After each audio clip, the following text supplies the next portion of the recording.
In your mentioning of the late Mr. Rahava, I should have done this at the very beginning. Just learned this morning that my friend Jerry Connolly passed last night, and I want to extend condolences to Mr. Connolly's family and to my Democratic colleagues and to many of my Republican colleagues. Jerry was genuinely a friend. He was one of my favorite people to work with. We rarely agreed on anything, and he would absolutely destroy your arguments, but he didn't destroy the people. And we're going to miss him. The chair now recognizes the ranking member of the subcommittee, the gentlelady from New York, Ms. Clarke, for 5 minutes for her questions.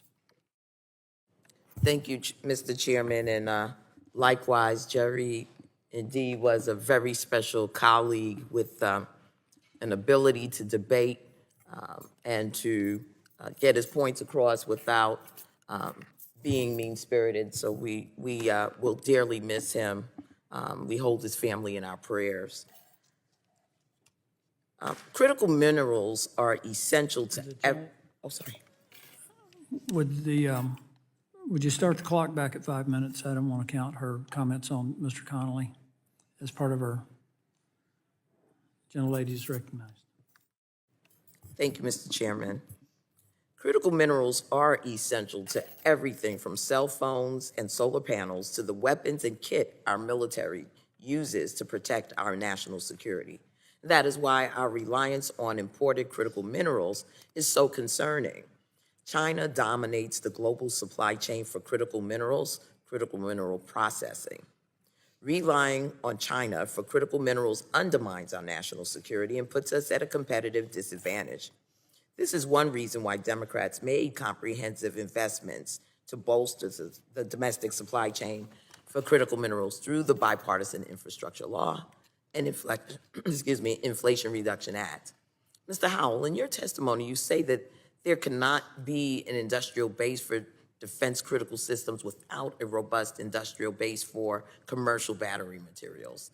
How are the defense and commercial supply chains for critical minerals interconnected, as you've stated? Thank you, Congresswoman. Yes, the Department of Defense and DOE commercial batteries are essentially the same, particularly for critical materials and components of those batteries, and lithium-based batteries particularly.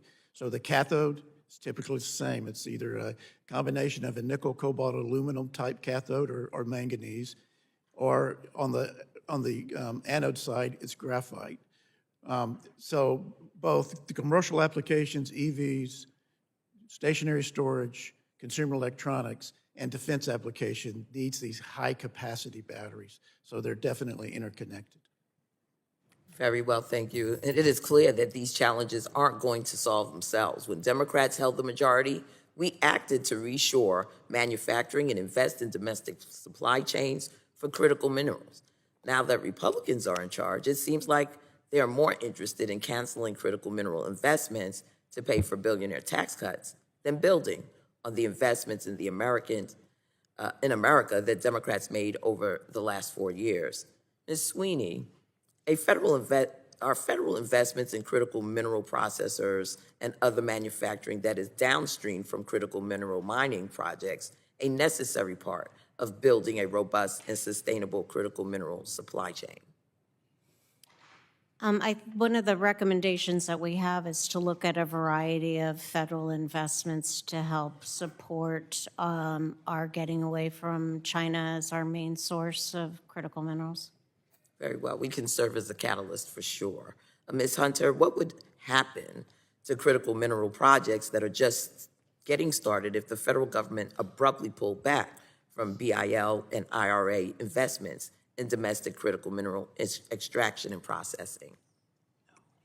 Thank you for the question. In my written testimony, I talk about the importance of leveraging demand drivers so that we can source alternative sources of supply, encourage alternative sources of supply to come online. Unfortunately, today, the market in most cases is at equilibrium for many of these minerals, but in some cases, it's actually at overcapacity, so we do have to center ourselves around new demand from robotics, AI, from clean energy technologies to encourage manufacturers to reorient these supply chains. I'm hopeful with the executive branch, with President Trump's leadership on these issues, the prioritization that we'll see this come together. Critical minerals policy demands certainty, and given it's a bipartisan issue, I'm optimistic that we'll get there. Absolutely, hope springs eternal. We cannot address our dependence on China for critical minerals in national security area without building a robust supply chain supporting our commercial needs. That means maintaining critical investment in clean energy, vehicles, chips, and then many other products made with critical minerals that Americans use every day. Republicans say that they want to end our reliance on China for critical minerals and support American workers, but they have rejected and attacked every single policy aimed at accomplishing that goal. Democrats fought to end the dependence on China for critical minerals and support American workers when we control the Congress. We will keep fighting to protect investments in American workers, domestic manufacturing, and clean energy. With that, Mr. Chairman, I yield back. Chair, no